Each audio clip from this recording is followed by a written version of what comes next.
Hello everyone, welcome to star education YouTube channel. Star education YouTube ચેનલમાં આપ સૌનું ખૂબ ખૂબ સ્વાગત છે. આજનો જે વિડીયો છે એમાં આપણે ચર્ચા કરીશું 2 થી 5 સપ્ટેમ્બરના તમામ મહત્ત્વના કરંટ અફેર. ડેઇલી માત્ર 10 મિનિટની અંદર દિવસના જે પણ કાંઈ અગત્યના કરંટ અફેર હોય છે જે તમારી પરીક્ષા માટે મહત્ત્વપૂર્ણ હોય છે, તમામ કરંટ અફેર માત્ર 10 મિનિટની અંદર સ્ટડી કરી લઈએ છીએ. તો આ વિડીયો જીપીએસસી અને ગુણ સેવાની તમામ પરીક્ષાઓમાં ઉપયોગી બનશે. ટેલિગ્રામ ચેનલમાં જોડાઈ શકો છો. માત્ર સ્ટાર એજ્યુકેશન લખી ટેલિગ્રામમાં સર્ચ કરશો એટલે આ પ્રકારે ટેલિગ્રામ ચેનલ મળી જશે. બાકી વોટ્સએપ ગ્રુપમાં જોડાવવું હોય તો 5 નવા વોટ્સએપ ગ્રુપની લિંક ડિસ્ક્રિપ્શનમાં છે. કોઈ પણ એક વોટ્સએપ ગ્રુપમાં જોડાઈ શકો છો. ટેલિગ્રામ ચેનલ અને વોટ્સએપ ગ્રુપ હાલમાં એક્ટિવ નથી, પરંતુ ટૂંક સમયમાં એક્ટિવ થઈ જશે. અને બીજી મહત્ત્વની વાત, અત્યારે જે જૂના કરંટ અફેરમાં જે ગેપ પડેલો છે 2 તારીખથી લઈને 12 તારીખ સુધીનો, તો આ તમામ દિવસોના કરંટ અફેર છે હું 2 થી 3 અથવા તો 4 વિડીયોની અંદર છે કમ્બાઈન કરી અને તમારા માટે તમામ કરંટ અફેર કવર કરી લઈશ. તો શરૂ કરીએ. આજના વિડીયોમાં 2 થી 5 સપ્ટેમ્બર સુધીના કરંટ અફેર આપણે સ્ટડી કરશું અને વિડીયો થોડોક લાંબો થશે, તો નોટ અને પેન લઈને વિડીયોની સામે સ્ક્રીન ઉપર બેઠી જાઓ. શરૂ કરીએ હવે આજનો વિડીયો 2 થી 5 સપ્ટેમ્બરના કરંટ અફેર. સૌથી પહેલો પ્રશ્ન આજના વિડીયોમાં, વિશ્વ નાળિયેર દિવસ આની ઉજવણી ક્યારે કરવામાં આવેલી? વિશ્વ નાળિયેર દિવસ દર વર્ષે ઉજવાય છે 2 સપ્ટેમ્બરે. તો આન્સર આવશે ઓપ્શન એ 2 સપ્ટેમ્બર. તો હાલમાં જ વિશ્વ નાળિયેર દિવસ છે 2 સપ્ટેમ્બર 2020ના રોજ એની ઉજવણી કરવામાં આવી. આ સિવાય નાળિયેરની વાત આવી છે તો વિશ્વમાં સૌથી વધુ નાળિયેરનું ઉત્પાદન કયા દેશમાં થાય છે? એક આવો પ્રશ્ન પૂછાય જીકેના સંદર્ભમાં, તો યાદ રાખજો ઇન્ડોનેશિયા.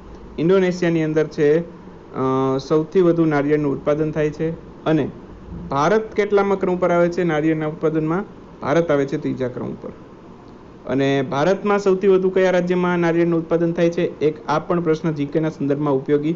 તો ભારતમાં થાય છે તમિલનાડુમાં. તમિલનાડુમાં નાળિયેરનું સૌથી વધુ ઉત્પાદન થાય છે. નેક્સ્ટ ક્વેશ્ચન, વિશ્વનું સૌથી મોટું સોલાર ટ્રી કયા રાજ્યમાં બનાવવામાં આવશે એવી જાહેરાત કરવામાં આવી છે? તો વિશ્વનું સૌથી મોટું સોલાર ટ્રી આ બનશે પશ્ચિમ બંગાળમાં. તો આન્સર આવશે ઓપ્શન ડી, પશ્ચિમ બંગાળ. તો પશ્ચિમ બંગાળના દુર્ગાપુર ખાતે છે બરાબર આ વિશ્વનું સૌથી મોટું સોલાર ટ્રી બનાવવામાં આવશે. તો કોના દ્વારા બનાવવામાં આવશે એક તો એવો પ્રશ્ન પૂછાય. તો council of scientific and industrial research CSIR દ્વારા બનાવવામાં આવશે. તો CSIRનું પૂરું નામ પણ જાણી લેવાનું અહીંયા બરાબર, council of scientific and industrial research બરાબર. ત્યાર પછી આની સાથે કોણ હશે? તો 2 સંસ્થાઓ છે જે મળીને બનાવે છે. એક તો CSIR, બીજું છે CMERI બરાબર. તો CMERIનું પૂરું નામ શું થાય છે? Central medical engineering research institute. તો બંનેના પૂરા નામ યાદ રાખજો. કુલ 7.5 લાખના ખર્ચે આ સોલાર ટ્રીનું નિર્માણ કરવામાં આવશે. દરેક સોલાર ટ્રી છે બરાબર એમાં ફોટોવોલ્ટેઇક સેલનો ઉપયોગ કરવામાં આવશે. અને દરેક જે સોલાર ટ્રી છે એની કેપેસિટી હશે 330 વોટની. કેટલી? 330 વોટની આની કેપેસિટી હશે. હવે જે CSIR છે એના ડાયરેક્ટર છે હરીશ હિરાણી. એમના સ્ટેટમેન્ટ મુજબ છે 11.5 કિલોવોટની કેપેસિટીના સોલાર ટ્રી છે ઇન્સ્ટોલ કરવામાં આવશે પશ્ચિમ બંગાળની દુર્ગાપુરની સાઇટ ઉપર. તો એટલી બાબતો છે જે આમાંથી આપણે યાદ રાખવાની છે. CSIRની વાત આવી છે તો એના વિશે થોડુંક પૂરું નામ તો આપણે ડિસ્કસ કરી ગયા. Council of scientific and industrial research. સ્થાપના થઈ એની 1942માં. મુખ્ય મથક છે એનું નવી દિલ્હીમાં. 1942ની અંદર 8 ઓગસ્ટ 1942 શું હતું યાદ છે કોઈને? હિન્દ છોડો લડત બરાબર. તો એ પણ એક મહત્વનો પોઈન્ટ છે, એ પણ યાદ રાખી લેજો. તાજેતરમાં પૂર્વ રાષ્ટ્રપતિ પ્રણવ મુખર્જી એમનું નિધન થયું છે. એમને ભારત રત્ન એવોર્ડ કયા વર્ષે આપવામાં આવેલો?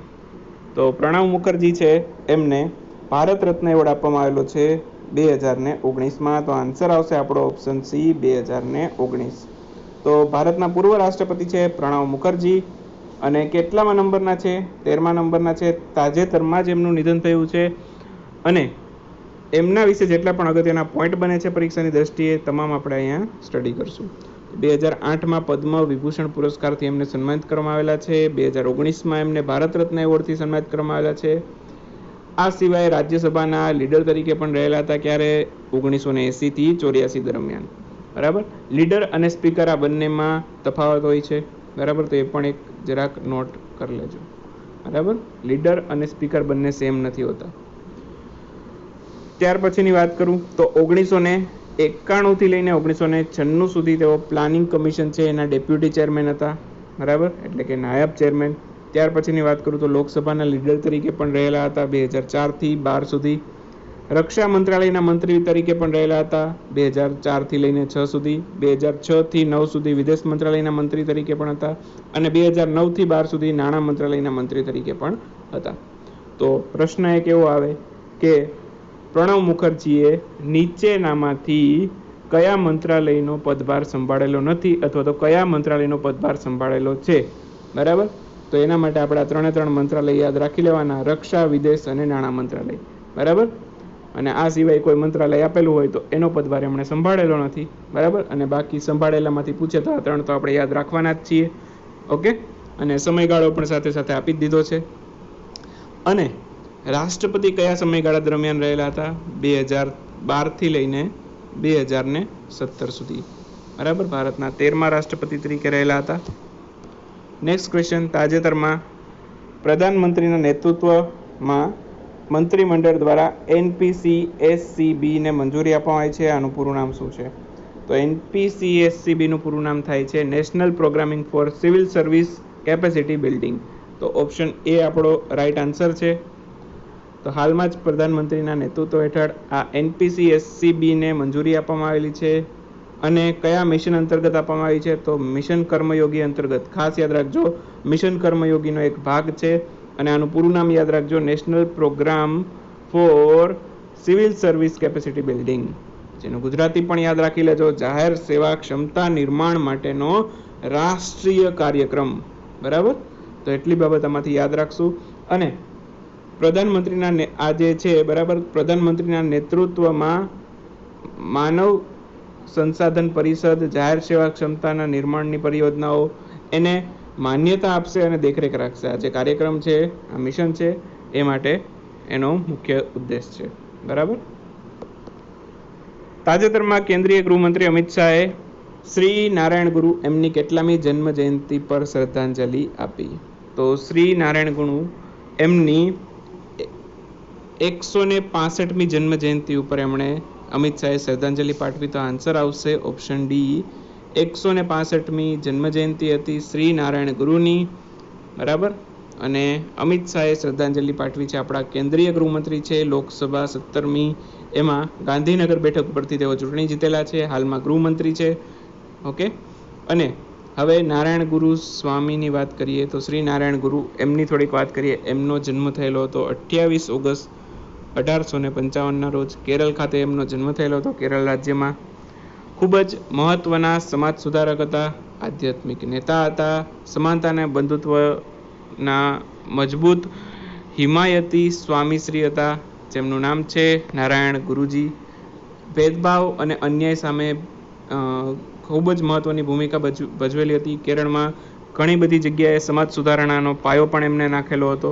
બરાબર, તો આ બધા એમના મહત્વના પોઈન્ટ છે, એમના મહત્વના કાર્યો છે, જેના લીધે એ પ્રસિદ્ધ છે અત્યારે આપણા ભારતમાં.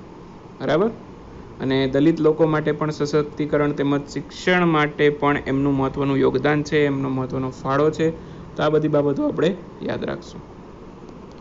નેક્સ્ટ ક્વેશ્ચન, તાજેતરમાં ભારત અને USISPFના 3જા વાર્ષિક ભાગીદારી શિખર સંમેલનમાં મુખ્ય સંબોધન કોના દ્વારા કરવામાં આવેલું? મુખ્ય સંબોધન કરવામાં આવેલું આનું આપણા ભારતના વડાપ્રધાન નરેન્દ્રભાઈ મોદી દ્વારા. તો આન્સર આવશે ઓપ્શન બી, નરેન્દ્રભાઈ મોદી. તો USISPF છે એનું 3જું વાર્ષિક ભાગીદારી શિખર સંમેલન છે, જેમાં ભારતના વડાપ્રધાન નરેન્દ્રભાઈ મોદીએ વિડીયો કોન્ફરન્સના માધ્યમથી મુખ્ય સંબોધન કરેલું છે. 3 સપ્ટેમ્બર 2020ના રોજ આનું આયોજન થયેલું હતું. અને US India strategic partnership forum એના બિન નફાકારક સંસ્થા છે આ. બરાબર, USISPF છે. બરાબર, એ US એનું પૂરું નામ ખાસ યાદ રાખજો, US India strategic partnership forum. તો આ એનું પૂરું નામ છે. અને ભારત અને અમેરિકા વચ્ચેની ભાગીદારીની એક આખી સંસ્થા છે. બરાબર, 31 ઓગસ્ટથી 5 દિવસ સુધી આ શિખર સંમેલન ચાલવાનું હતું. અને આની થીમ શું હતી? થીમ છે US India navigating new challenges. તો આ થીમ પણ ખાસ યાદ રાખજો, US India navigating new challenges આની થીમ છે. તો થીમ બહુ મહત્વની છે. થીમ શું હતી એવો પ્રશ્ન 100% ડાયરેક્ટલી આવે. મુસ્તફા અદીબ કયા દેશના રાષ્ટ્રપતિ તરીકે નિયુક્ત થયા છે? મુસ્તફા અદીબ હાલમાં નિયુક્ત થયા છે લેબનોનના પ્રધાનમંત્રી તરીકે. તો આન્સર આવશે ઓપ્શન સી, લેબનોન. તો હાલમાં જ લેબનોનના નવા પ્રધાનમંત્રી તરીકે મુસ્તફા અદીબની નિમણૂક કરવામાં આવી છે. અને કોનું સ્થાન લેશે? હસન દિયાબનું સ્થાન લેશે. આપણને ખબર છે લેબનોનમાં બ્લાસ્ટ થયેલો હતો, 103 જેટલા લોકોનું મૃત્યુ થયેલું, હજારોની સંખ્યામાં લોકો ઘાયલ થયેલા, બરાબર. અને કઈ જગ્યાએ? લેબનોનની જે રાજધાની છે બેરુત, એના બંદરને આખું તહેસ-નહેસ કરી નાખ્યું. આખું બંદર છે એનો વિનાશ થઈ ગયો આ બ્લાસ્ટમાં. અને ઘણી મોટી ઇમારતો છે એના કાચ તૂટી ગયા, ઘણા લોકોના મૃત્યુ થયા. તો એના પરિણામે એમના વિરુદ્ધ છે ત્યાંની પ્રજાએ જનાક્રોશ ફેલાવ્યો અને પરિણામે હસન દિયાબ જે ત્યાંના લેબનોનના પ્રધાનમંત્રી છે એમણે રાજીનામું આપ્યું અને હવે નવા બન્યા છે મુસ્તફા અદીબ, બરાબર. અને લેબનોનની રાજધાની ખબર જ છે બેરુત, તેનું ચલણ છે પાઉન્ડ અને રાષ્ટ્રપતિ ત્યાંના છે મિશેલ ઓન. તો એટલી બાબત આમાંથી યાદ રાખશું, બરાબર. તાજેતરમાં લોકસભાના સચિવ તરીકે કોની નિયુક્તિ કરવામાં આવી છે? લોકસભાના સચિવ તરીકે નિયુક્તિ કરવામાં આવી છે હાલમાં જ ઉત્પલ કુમાર સિંહની. તો આન્સર આવશે ઓપ્શન બી, ઉત્પલ કુમાર સિંહ. તો લોકસભાના સચિવ તરીકે ઉત્પલ કુમાર સિંહને નિયુક્ત કરવામાં આવ્યો છે. હાલમાં કેટલામી લોકસભા ચાલે છે? એક પ્રશ્ન એવો પૂછાય તો યાદ રાખજો 17મી લોકસભા. ચલો, લોકસભા માટેનો અનુચ્છેદ કયો છે? લોકસભા અને રાજ્યસભાનો બંનેના અનુચ્છેદ તમારે મને કોમેન્ટમાં કહેવાના છે. 17મી જે લોકસભા ચાલે છે, થોડુંક લોકસભા વિશે આપણે મહત્વના પોઈન્ટ સ્ટડી કરીએ. તો 17મી જે લોકસભા ચાલે છે એમાં અધ્યક્ષ કોણ છે? ઓમ બિરલા. રાજસ્થાનની કોટા બેઠક ઉપરથી ચૂંટણી લડેલા છે. ત્યાર પછીની વાત કરું તો હાલમાં જે લોકસભામાં અધ્યક્ષ હોય અને બીજા હોય ઉપાધ્યક્ષ. ઉપાધ્યક્ષ કોણ છે? હાલમાં કોઈ નથી. શું કામ? ઉપાધ્યક્ષની જે સીટ છે હાલમાં ખાલી છે, બરાબર. હજી સુધી કોઈ ઉપાધ્યક્ષની નિમણૂક નથી થઈ લોકસભામાં. ત્યાર પછીની વાત કરું તો લોકસભા છે એના વિરોધ પક્ષના નેતા છે એની સીટ પણ અત્યારે હાલમાં 17મી લોકસભામાં ખાલી છે. શું કામ?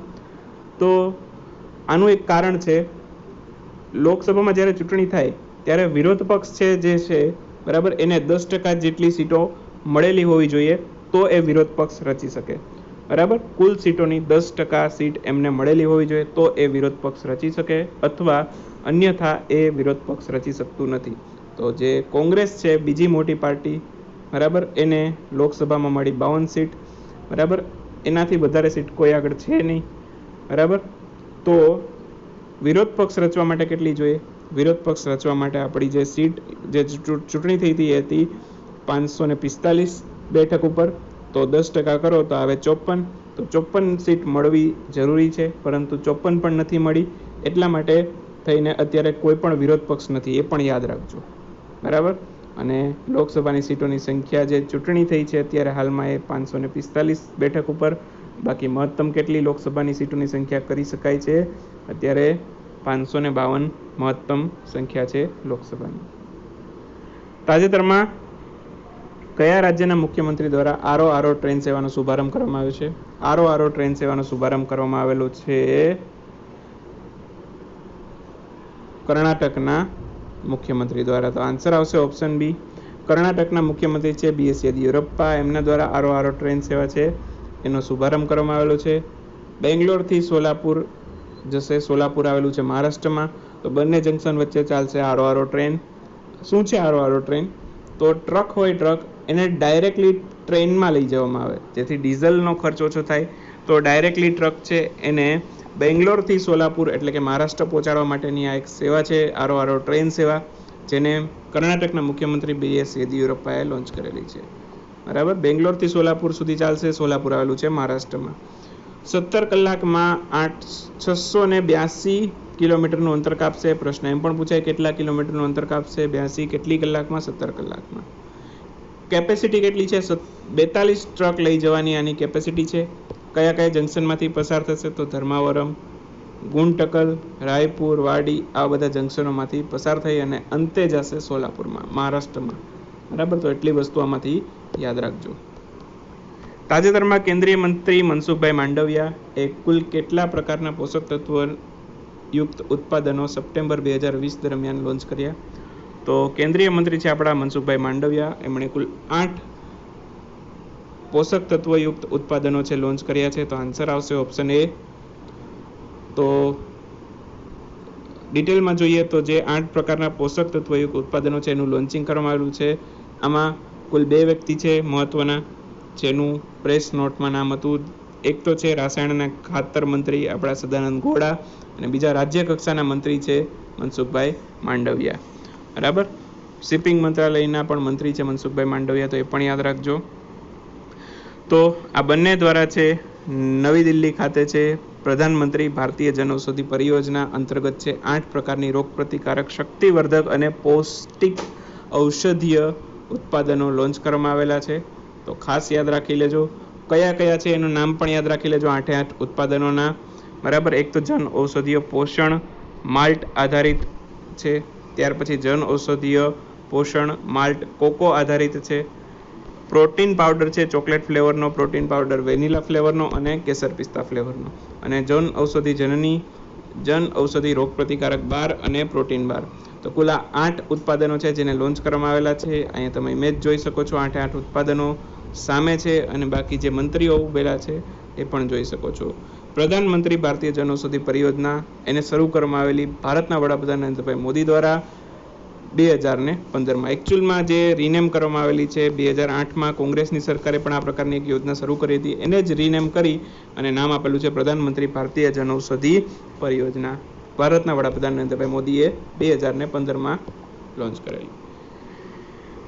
તાજેતરમાં પશ્ચિમ રેલવે એના કુલ કેટલા સ્ટેશનો પર સોલાર પ્લાન્ટ લગાવવામાં આવ્યા છે? તો પશ્ચિમ રેલવેના કુલ 75 સ્ટેશનો ઉપર સોલાર પ્લાન્ટ લગાવવામાં આવેલા છે. આન્સર આવશે ઓપ્શન એ. તો કુલ પશ્ચિમ રેલવે છે એના 75 જેટલા સ્ટેશનો છે, રેલવે સ્ટેશનો, એના ઉપર સોલાર પ્લાન્ટ લગાવવામાં આવશે. 100% ભારતને ઉર્જા ક્ષેત્રે આત્મનિર્ભર બનાવવા માટે આ પ્રકારનું કાર્ય કરવામાં આવેલું છે. રાષ્ટ્રીય સૌર ઉર્જાના જે લક્ષ્યાંકો છે, બરાબર, એમાં ફાળો આપવાના દ્રષ્ટિકોણથી પશ્ચિમ રેલવે દ્વારા 75 જેટલા સ્ટેશનો છે એને સોલરાઇઝ કરવામાં આવશે. અને આપણું એક લક્ષ્ય પણ છે શૂન્ય કાર્બન ઉત્સર્જન, શુદ્ધ શૂન્ય કાર્બન ઉત્સર્જન કયા વર્ષ સુધીમાં કરવાનું છે? 2030 સુધીમાં કરવાનો લક્ષ્યાંક છે ભારત સરકારનો. બરાબર. તો એને પણ પ્રગતિ આપશે આ સૌર ઉર્જાના ઉપયોગથી આપણે જે કરીએ છીએ. આ પ્રોજેક્ટમાં કુલ ખર્ચો આવશે 3 કરોડ. આ પ્રોજેક્ટમાં કુલ બચત કેટલા કરોડની થશે એ યાદ રાખજો. 3 કરોડ સુધીની બચત થશે આ પ્રોજેક્ટથી આપણને. બાકી રેલવે મંત્રી છે આપણા પિયુષ ગોયલ, અને સ્વતંત્ર ભારતના સૌપ્રથમ રેલવે મંત્રી પૂછાય તો કોણ આવશે? જ્હોન મિથાએ. ઘણી વખત કીધું છે, યાદ રહી જવું જોઈએ. હવે નેક્સ્ટ ક્વેશ્ચન. તાજેતરમાં આસિયાન દેશોની ભારત વ્યાપાર પરિષદમાં ભારતનું પ્રતિનિધિત્વ કોણે કર્યું? તો આસિયાન દેશોની ભારત વ્યાપાર પરિષદ, એમાં ભારતનું પ્રતિનિધિત્વ કર્યું પિયુષ ગોયલે. તો આન્સર આવશે ઓપ્શન ડી, પિયુષ ગોયલ. તો જે આસિયાન દેશો છે એની ભારત વ્યાપાર પરિષદ જે થાય છે એમાં ભારતનું પ્રતિનિધિત્વ કરેલું છે પિયુષ ગોયલે. પિયુષ ગોયલ આપણા રેલવે મંત્રી છે, હમણાં જ ચર્ચા કરી. અને હવે આસિયાનની વાત કરું તો ભારત છે પહેલાં તો આસિયાનનો સભ્ય દેશ નથી. જ્યારે પ્રશ્ન એવું પૂછાય કે નીચેનામાંથી કયો દેશ આસિયાનનો સભ્ય નથી, એક ઓપ્શન જરૂરથી ભારત આપેલો હોય, પરંતુ આપણે એવું નોટિસ ન કરીએ. ભારત છે આસિયાનનો સભ્ય દેશ નથી, ખાસ યાદ રાખજો. આસિયાનનું દેશોનું પૂરું નામ શું થાય છે? આસિયાનનું પૂરું નામ ખાસ યાદ રાખજો, પરીક્ષામાં ઘણી વખત પૂછાયું છે. Association of south east Asian Nations. ASEAN દેશોની સ્થાપના થઈ હતી 1967માં. મુખ્ય મથક છે એનું ઇન્ડોનેશિયાના જકાર્તામાં. બાકી આસિયાનના સભ્ય દેશો તમારી સામે સ્ક્રીન ઉપર છે: Indonesia, Thailand, Singapore, Malaysia, Philippines, Vietnam, Brunei, Myanmar, Cambodia અને લાઓસ. ફરી વખત રિપીટ કરું છું આસિયાનના સભ્ય દેશો. તો Indonesia, Thailand, Singapore, Malaysia, Philippines, Vietnam, Brunei, Myanmar, Cambodia અને લાઓસ આ એના આસિયાનના સભ્ય દેશો છે. બરાબર. તો એટલું આમાંથી યાદ રાખશું. બાકી સંખ્યા પણ પૂછાઈ જાય તો તમે ગણી શકો છો સંખ્યા આસિયાનના સભ્ય દેશો કેટલા. તાજેતરમાં આરપીએફના કોન્સ્ટેબલ શ્રી શિવચરણસિંહ એને રાષ્ટ્રપતિના શ્રેષ્ઠ જીવન રક્ષા ચંદ્રકથી સન્માનિત કરવામાં આવશે. તેઓ કયા રાજ્યના આરપીએફ કોન્સ્ટેબલ છે? તેઓ છે મહેસાણાના આરપીએફ કોન્સ્ટેબલ. તો આન્સર આવશે ઓપ્શન સી. તો હાલમાં જ શ્રી શિવચરણસિંહ એમને રાષ્ટ્રપતિના શ્રેષ્ઠ જીવન રક્ષા ચંદ્રકથી સન્માનિત કરવામાં આવ્યા છે. બરાબર. તો શા માટે કરવામાં આવે છે પહેલાં તો એ જાણીએ. તો 10 ઓગસ્ટના રોજ 2019માં ગયા વર્ષે ટ્રેનની સંખ્યા હતી 12,959. દાદર ભુજ એક્સપ્રેસ છે એમાં આટલા પેસેન્જરો હતા. એમાં ગાંધીધામ જઈ રહેલી આ ટ્રેન હતી.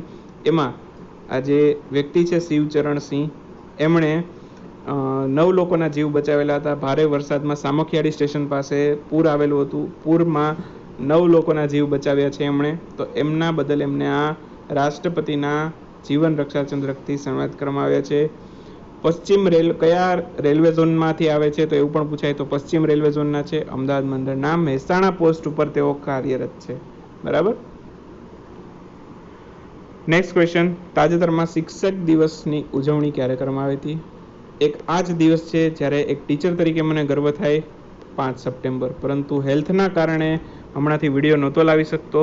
બરાબર. 5 સપ્ટેમ્બરના રોજ ઉજવાય છે વિશ્વ શિક્ષક દિવસ.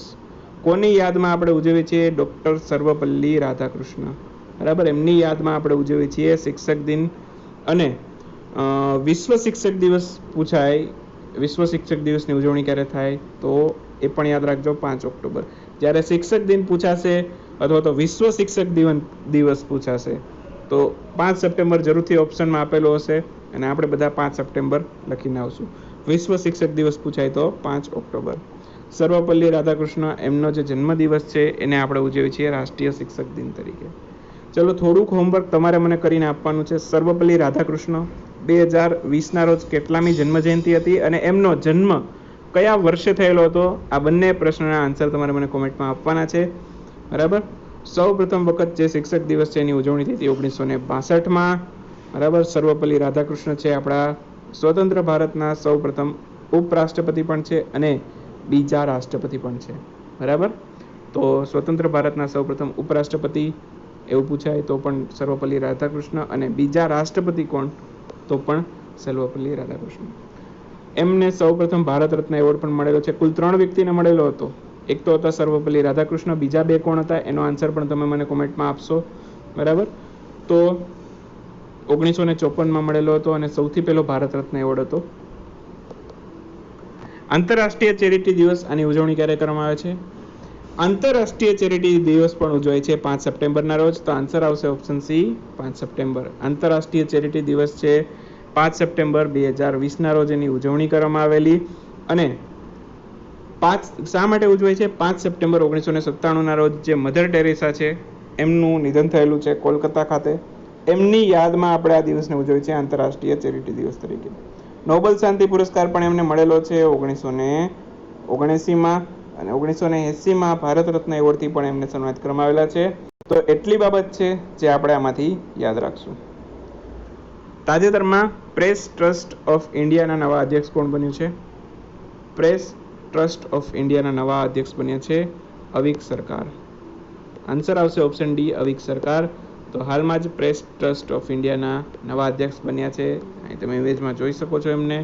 વિજય કુમાર ચોપરાનું સ્થાન લેશે. બાકી પ્રેસ ટ્રસ્ટ ઓફ ઇન્ડિયાની વાત આવી છે તો એની સ્થાપના થઈ હતી 27 ઓગસ્ટ 1947ના રોજ. પ્રેસ ટ્રસ્ટ ઓફ ઇન્ડિયાનું મુખ્ય મથક આવેલું છે નવી દિલ્હી ખાતે. તો એટલી બાબતો આમાંથી આપણે યાદ રાખશું. એક ભારત શ્રેષ્ઠ ભારત હેઠળ ઉત્તરાખંડ રાજ્યને કયા રાજ્ય સાથે જોડવામાં આવેલ છે? આ જોડી પરીક્ષાની અંદર બહુ પૂછાય છે એક ભારત શ્રેષ્ઠ ભારતની. તો ઉત્તરાખંડને જોડવામાં આવેલું છે કર્ણાટક સાથે. તો આન્સર આવશે ઓપ્શન બી, કર્ણાટક. તો એક ભારત શ્રેષ્ઠ ભારત હેઠળ ઉત્તરાખંડને અત્યારે જોડવામાં આવેલું છે કર્ણાટક સાથે. હવે બાકીની અન્ય જોડી જોઈ લઈએ. તો ગુજરાતને કોની સાથે જોડવામાં આવેલું પૂછાય? તો છત્તીસગઢ સાથે. રાજસ્થાનને જોડેલું છે આસામ સાથે. મહારાષ્ટ્રને જોડેલું છે ઓડિશા સાથે. ગોવાને જોડેલું છે ઝારખંડ સાથે. દિલ્હીને જોડેલું છે સિક્કિમ સાથે. ચંદીગઢને જોડેલું છે દાદરા અને નગર હવેલી સાથે. અને લક્ષદ્વીપને જોડેલું છે અંડમાન અને નિકોબાર સાથે. તો આટલી જોડીઓ છે જે આપણે યાદ રાખવાની છે એક ભારત શ્રેષ્ઠ ભારતની, જે મહત્વપૂર્ણ છે. બરાબર. જોડીઓ તો ઘણી છે પરંતુ જે મહત્વની છે એ તમને જણાવું છું. છેલ્લા લગભગ તમને કહું તો માર્ચ મહિનાથી લઈને અત્યાર સુધીની જોડીઓ છે. હવે સ્ટડી કરીએ આજના ક્વિક ન્યૂઝ. સૌથી પહેલો પ્રશ્ન આજના ક્વિક ન્યૂઝમાં, તાજેતરમાં કયા રાજ્યમાં 1500 કરોડના ખર્ચે વિશ્વનું સૌથી મોટું ટોય મ્યુઝિયમ બનાવવાની જાહેરાત કરવામાં આવી છે? તો 1500 કરોડના ખર્ચે વિશ્વનું સૌથી મોટું ટોય મ્યુઝિયમ બનશે ગુજરાતમાં ગાંધીનગરના ગિફ્ટ સિટી ખાતે 30 એકરની જમીન છે, આના માટે ફાળવવામાં આવી છે. તાજેતરમાં કયા રાજ્યની સરકાર દ્વારા રાજ્યની બંધારણની 6ઠ્ઠી અનુસૂચિમાં દાખલ કરવા માટેનો પ્રસ્તાવ પસાર કરવામાં આવ્યો છે? તો તાજેતરમાં જ અરુણાચલ પ્રદેશ છે, અરુણાચલ પ્રદેશની સરકાર દ્વારા છે પોતાના રાજ્યને બંધારણની 6ઠ્ઠી અનુસૂચિમાં દાખલ કરવા માટેનો પ્રસ્તાવ પસાર કરવામાં આવ્યો છે. તો આન્સર આવશે અરુણાચલ પ્રદેશ.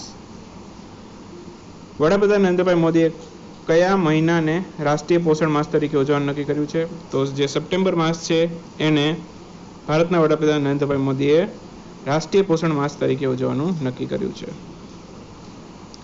તાજેતરમાં બાળકો માટેનું પહેલું અખબાર ધ યંગ માઇન્ડ્સ કયા રાજ્યમાં લોન્ચ કરવામાં આવેલું છે?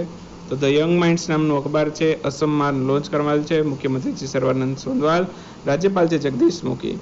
તાજેતરમાં જો રૂબીનું નિધન થયું, તેઓ કોણ હતા? જો રૂબી હતા એક લેખક હતા.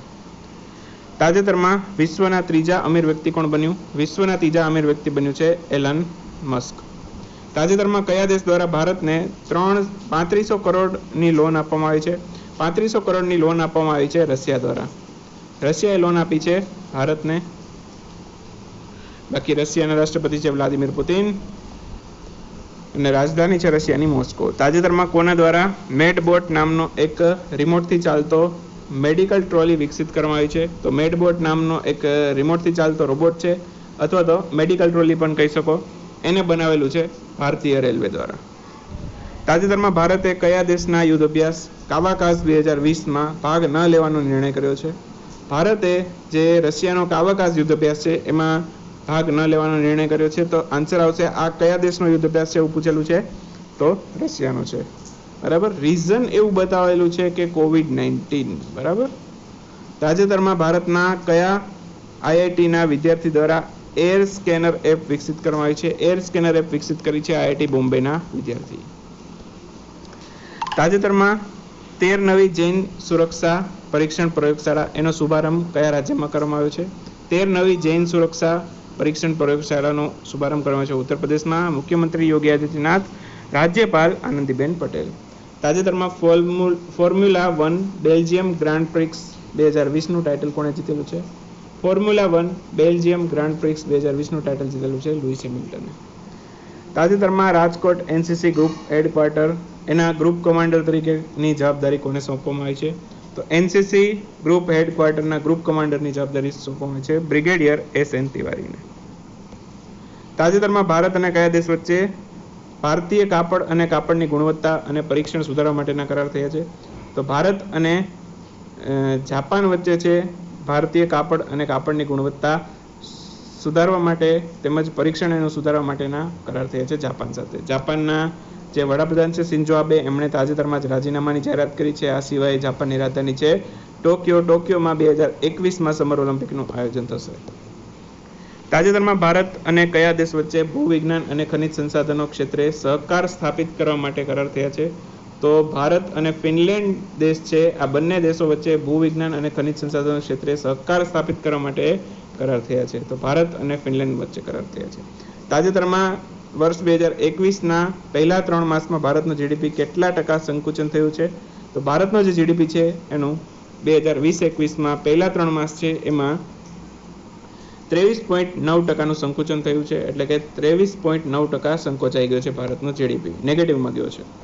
તાજેતરમાં ભારત સરકારે કયા વર્ષ સુધીમાં 100 મિલિયન ટન કોલસાનું ગેસીકરણ કરવાનો લક્ષ્યાંક રાખ્યો છે? ગેસીકરણ કરવાથી છે પ્રદૂષણ કોલસાને કારણે જે થાય છે એ ઘટી જાય છે. તો 100 મિલિયન ટન કોલસાનું ગેસીકરણ કરવાનો લક્ષ્યાંક રાખ્યો છે 2030 સુધીમાં.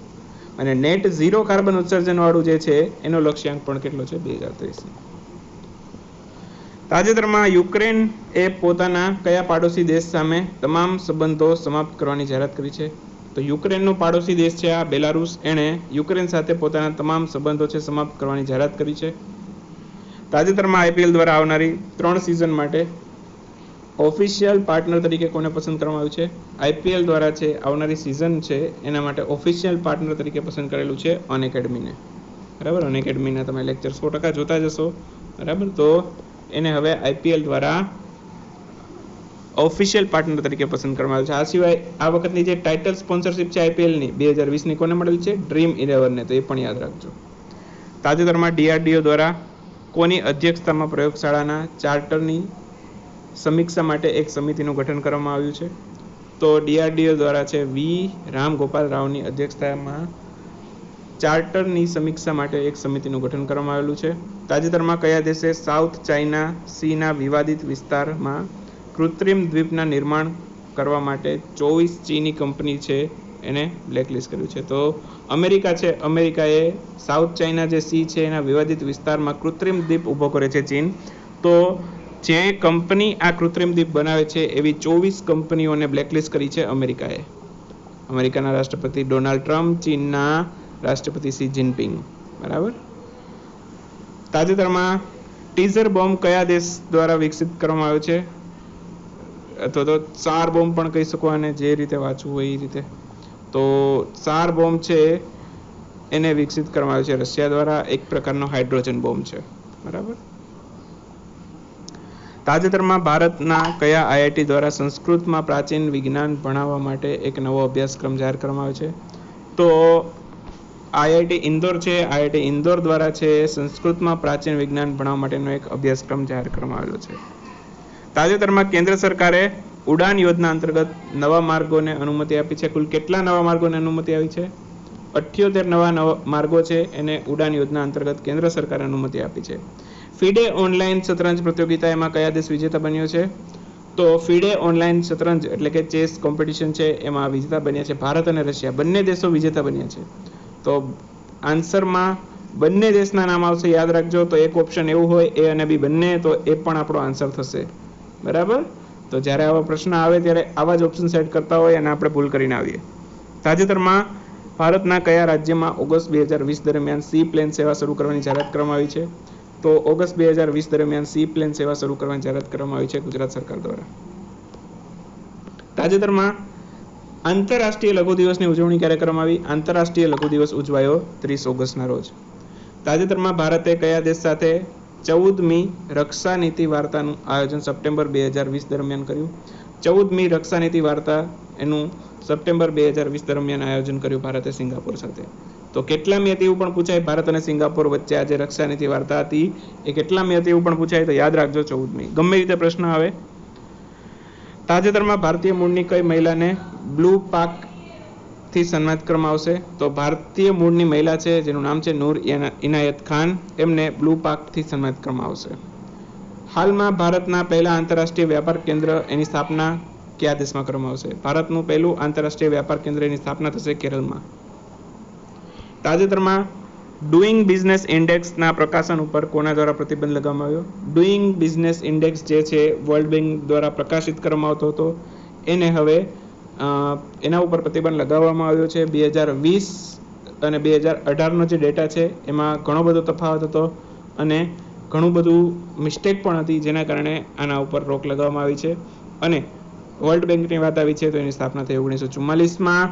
મુખ્ય મથક છે એનું અમેરિકાના વોશિંગ્ટન ડીસીમાં. વર્લ્ડ બેંક છે એના અધ્યક્ષ કોણ છે? ડેવિડ મલ્પસ. તો એ પણ યાદ રાખજો. તાજેતરમાં ભારતના કયા રાજ્યમાં મેજર ધ્યાનચંદ વિજય પથ યોજના શરૂ કરવામાં આવી છે? મેજર ધ્યાનચંદ વિજય પથ યોજના ખાસ યાદ રાખજો, બહુ મહત્વપૂર્ણ. ઉત્તર પ્રદેશની સરકાર દ્વારા શરૂ કરવામાં આવી છે. ઉત્તર પ્રદેશમાં શરૂ કરવામાં આવી છે આ યોજના. બાકી મુખ્યમંત્રી અને રાજ્યપાલ ખબર જ છે. તાજેતરમાં એવરેજ માસિક સેલેરી માટે ગ્લોબલ રિપોર્ટ જાહેર કરવામાં આવ્યો છે. તેમાં પ્રથમ ક્રમ પર કોણ છે? એવરેજ માસિક સેલેરી એનો ગ્લોબલ રિપોર્ટ જાહેર કરવામાં આવ્યો એમાં પ્રથમ ક્રમ ઉપર છે સ્વિટ્ઝરલેન્ડ. બીજા ક્રમ ઉપર છે ભારતનો ક્રમ કેટલામો છે યાદ રાખશું. ભારતનો ક્રમ છે 72મો, બરાબર. તો પહેલા ક્રમ ઉપર સ્વિટ્ઝરલેન્ડ, ભારતનો ક્રમ છે 72મો એવરેજ માસિક સેલેરીમાં. તાજેતરમાં WHO દ્વારા આફ્રિકાના કયા અંતિમ દેશને પોલિયો મુક્ત જાહેર કરવામાં આવ્યો છે? આફ્રિકાનો અંતિમ એવો દેશ છે જેને પોલિયો મુક્ત જાહેર કરવામાં આવેલો છે, એનું નામ છે નાઇજીરિયા, બરાબર. તો નાઇજીરિયા છે હાલમાં જ પોલિયો મુક્ત જાહેર થયો છે. પ્રશ્ન એમ પણ આવે સપ્ટેમ્બર 2020 દરમિયાન કયા આફ્રિકી દેશને પોલિયો મુક્ત જાહેર કરવામાં આવેલો? તો આન્સર એ જ આવે નાઇજીરિયા. તાજેતરમાં મધ્યપ્રદેશની સરકાર દ્વારા એકલવ્ય પુરસ્કારથી કોને સન્માનિત કરવામાં આવ્યું છે? તો મધ્યપ્રદેશ સરકારે સન્માનિત કર્યું છે એકલવ્ય પુરસ્કારથી ઈશિકા ચૌધરીએ. તાજેતરમાં ક્રિકેટર થરંગા પરનવિતાન એમણે આંતરરાષ્ટ્રીય ક્રિકેટમાંથી નિવૃત્તિ જાહેર કરી. કયા દેશના ખેલાડી છે? ક્રિકેટર થરંગા પરનવિતાન, તેઓ છે શ્રીલંકાના ક્રિકેટર છે. તાજેતરમાં આ સિવાય તમને ખબર હોય તો મહેન્દ્રસિંહ ધોનીએ 15 ઓગસ્ટે નિવૃત્તિ જાહેર કરી. એની સાથે સાથે જે સુરેશ રૈના છે એમણે પણ નિવૃત્તિ જાહેર કરેલી હતી. તો બે મહત્વના ભારતના ખેલાડીઓએ પણ નિવૃત્તિ જાહેર કરી દીધી છે આંતરરાષ્ટ્રીય ક્રિકેટમાંથી. તાજેતરમાં રક્ષા મંત્રી રાજનાથસિંહ સપ્ટેમ્બર 2020 દરમિયાન 3 દિવસની અધિકારીત યાત્રા ઉપર ગયા. કયા દેશની અધિકારીત યાત્રા ઉપર ગયા 3 દિવસ માટે? રશિયાની. બાકી રશિયા વિશે હમણાં ચર્ચા કરી ગયા છીએ. તાજેતરમાં કયા રાજ્યની સરકાર દ્વારા અમ્મા શહેર નામની એક મોબાઈલ એપ લોન્ચ કરવામાં આવી છે? અમ્મા શહેર નામની મોબાઈલ એપ લોન્ચ કરવામાં આવી છે ઓડિશાની સરકાર દ્વારા. તાજેતરમાં હિન્દુસ્તાન શિપયાર્ડ લિમિટેડના નવા સીએમડી કોણ બન્યું છે? હિન્દુસ્તાન શિપયાર્ડ લિમિટેડના નવા સીએમડી બન્યા છે હેમંત ખત્રી. તાજેતરમાં કયા રાજ્યની સરકારે વીજળી ચોરી પોલીસ સ્ટેશન સ્થાપવાની જાહેરાત કરી છે? વીજળી ચોરી પોલીસ સ્ટેશન સ્થાપવાની જાહેરાત કરી છે ઉત્તર પ્રદેશની સરકાર દ્વારા. તાજેતરમાં જાહેર થયેલા એક રિપોર્ટ મુજબ 2021 સુધીમાં સૌથી વધુ ઉધારીનો બોજો કયા દેશ પર હશે? સૌથી વધુ ઉધારીનો બોજો હશે ભારત ઉપર 2021 સુધીમાં. બરાબર. તો બસ આજના વિડીયોમાં એટલું રાખીએ. અને આજે કોઈ બીજો વિડીયો નહીં આવે. આજે માત્ર આ 2 થી 5 સપ્ટેમ્બરના કરંટ અફેર છે, સ્ટડી કરો. બરાબર. અને જો હવે હેલ્થ થોડીક સારી રહેશે તો આગળના વિડીયો આવશે. બાકી થોડોક તમારે વેઇટ કરવો પડશે. બરાબર. મારી તબિયતની કન્ડિશન હજી એટલી સારી નથી કે હું એકસાથે ઘણા બધા વિડીયો રેકોર્ડ કરી શકું. બરાબર. તો આજના દિવસ માટે માત્ર 2 થી 5 સપ્ટેમ્બરના કરંટ અફેર રાખીએ છીએ. બાકી આજનો 13 તારીખનો કોઈ વિડીયો નહીં આવે. બરાબર. તો મળીએ નેક્સ્ટ વિડીયોમાં નવા કરંટ અફેર સાથે. ત્યાં સુધી રજા લઈએ. આવજો. Bye bye. Good night. શુભરાત્રી.